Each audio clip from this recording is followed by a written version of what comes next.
Oke, permisa, selamat datang di channel Warung Samarinda.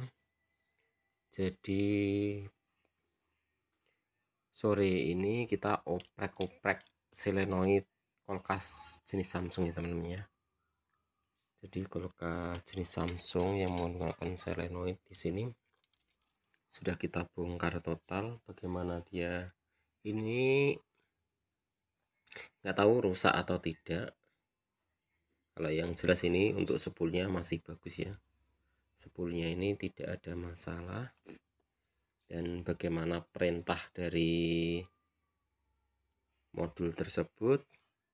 Jadi di sini saya sudah membongkar rahasia-rahasia solenoid tersebut.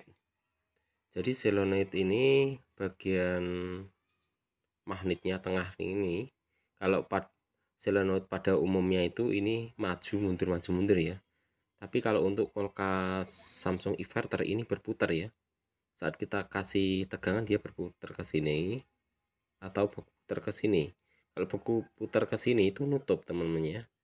Untuk jalur evaporator ketutup. Apabila mutar ke sini itu untuk jalur evaporator freezernya kebuka. Kalau ke sini itu nutup semuanya ya, bawah sama atas itu nutup. Itu bahayanya kulkas itu kalau nutup dua-duanya itu sangat bahaya banget ya.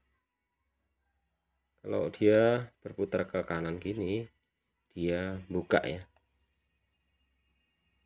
nutup dua-duanya atau nutup satu nanti belum kita pelajari keseluruhan ya. Masalah yang kita perhatikan tadi, apabila kita putar ke sini itu nutupnya semuanya.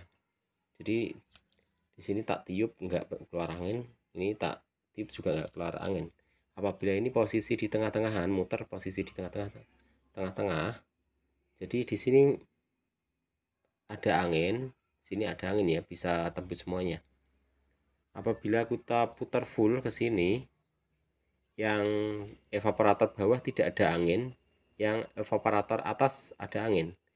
Ini yang jadi bermasalah. Kalau muter ke sini nutup semuanya, dua-duanya nutup, ini sangat-sangat bahaya ya untuk kulkas ya. Kulkas bisa ngejim. Kalau nggak ngejim kompresornya yang kalah, seperti itu ya. Nggak tahu ini produksi ini kalau dibilang aman atau enggak, saya belum bisa menjawabnya. Kalau menurut saya, kalau posisi nutup semuanya, dua-duanya nutup itu enggak aman. Ini yang saya temukan, kulkasnya keadaan bawah tidak dingin, atas tidak dingin. Ini yang sering saya temukan. Kalau kemarin yang saya temukan itu yang bawah dingin, yang atas tidak dingin. Ternyata yang nutup cuman bagian bawah ya, bagian atas tidak nutup. Bagian atas saja yang nutup, yang bagian bawah ini tidak nutup, benar ya gitu. Jadi kasusnya ini, dan bagaimana cara untuk mengaktifkan ini teman-teman, apabila kita menggunakan trafo 12 volt. Kalau ini tegangannya, kalau kita cek-cek di Shopee ya, atau di Tokopedia, ini beda-beda ya tegangannya. Ada yang 220 volt, ada yang tegangannya 13 volt. Nah, 13 volt itu inverter teman-teman ya, bukan DC biasa. Jadi dia inverter. Jadi dia bisa berputar apabila ada arus inverter. Seperti itu. Kalau inverter itu susah kita ukur ya, karena inverter itu arus yang bergetar. Jadi dia, kalau ini kita kasih aliran, ini bisa berputar, cuman bisa gerak aja, nggak bisa berputar ya. Ini saya menggunakan tegangan 12 volt ya, dia cuman ada pergerakan tapi nggak mau berputar. Artinya dia digerakkan dengan inverter. Tidak bisa kita gerakan menggunakan DC utuh ya. pokoknya pergerakannya nggak kelihatan lah ya, cuman tek tek tek tek gitu aja, muter ke sini atau ke sini seperti itu aja. Makanya di sini menggunakan kabel 5 kabel ya. Jadi dia kalau inverter itu menggunakan 3 kabel. Jadi apabila menggunakan kabel yang sini itu berputarnya ke sini, kebalik. Apabila menggunakan kabel yang di sini tiga ya, ini mutarnya kebalik. Kurang lebih seperti itu ya.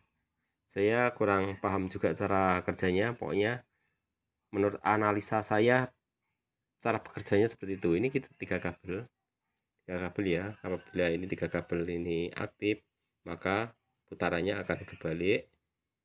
Terusan apabila ini 3 kabel ini aktif, maka putarannya akan sebaliknya, seperti itu. Jadi muter ke sini nutup semuanya, muter ke sini nutup bagian evaporator atas. Apabila posisinya di tengah, netral ya, pokoknya netral, tidak ada arus, itu posisi di tengah, seperti itu. Dan apabila dia sudah kena tekanan tinggi dari kompresor, dan mungkin ya karena di sini di bagian bawah di sini menggunakan sejenis katup ya. Katup itu apabila dia kena dorongan, nih kita bongkar ya. Dan untuk berputarnya menutup katupnya di sini menggunakan gigi ya. Gigi ini posisinya di dalam sini, cuman tidak saya pasang. Coba kita bongkar. Sekarang sudah kita buka bagian dalam di sini ada katupnya. Ya. Jadi katup itu apabila dia kena tekanan tinggi maka dia akan nutup ya. Apabila dia sudah nutup itu mungkin tidak bisa kembali buka. Ini yang bikin bahaya ya. Kalau dia sudah kedorong, misalnya mampet ya, dua-duanya mampet, pipa kapilernya itu dua-duanya mampet, maka dia akan nutup dua-duanya. Kalau sudah nutup dua-duanya, maka dua-duanya tidak berfungsi walaupun ini bergerak, jadi dua-duanya tidak berfungsi. Seperti itu ya. Nggak tahu, padahal kulkas itu padahal sudah di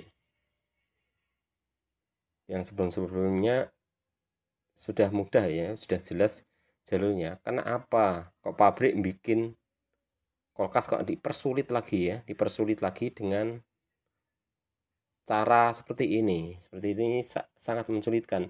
Dan untuk harga katup ini ya, harga selenot ini harganya juga enggak murah. Ini harganya sekitar 500 sampai 700, sampai ada yang harga 1 juta ini harganya. Saya lihat di toko online harganya juga enggak murah, harganya mahal ya.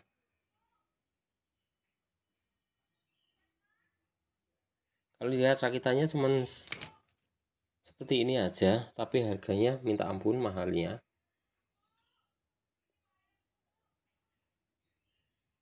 Kalau menurut saya kerusakan alat ini positif, mungkin kerusakannya ada di sini karena kerusakannya ini dikarenakan dinamonya di sini tidak bisa berputar. Mungkin terjadi macet atau mungkin terjadi lengket di katupnya atau terjadi kurang tahu lah ya. Di sana ada gigi ya, dan gigi itu fungsinya untuk membuka dan menutup ya. Dan saya juga belum membuka di bagian di sini dan bagaimana dia cara menutup dan membukanya. Jadi di sini yang kita perhatikan di sini, atau dia sejenis seperti apa, sepuyer, mungkin sejenis sepuyer, dia akan menutup dan membuka seperti itu ya cara kerjanya. Oke, enak ya pembahasan di berikutnya. Nanti saya akan pecahkan lagi alat tersebut ya. Alat tersebut ini yang bikin mempersulit teknisi saat mengerjakan pekerjaan kulkas. Ini kukira semua teknisi pasti akan kesulitan apabila menemukan solenoid di bagian belakang ini. Ini saya sendiri sering menemukan, pernah kulkasnya saya ganti dengan kompresor biasa, akhirnya kompresornya biasa apa? Kebakar. Dikarenakan apa kompresor kebakar? Bisa jadi kompresor kebakar dikarenakan dua-duanya ini nutup ya. Kalau dua-duanya ini nutup, kalau kompresor arus AC bisa kebakar teman-teman.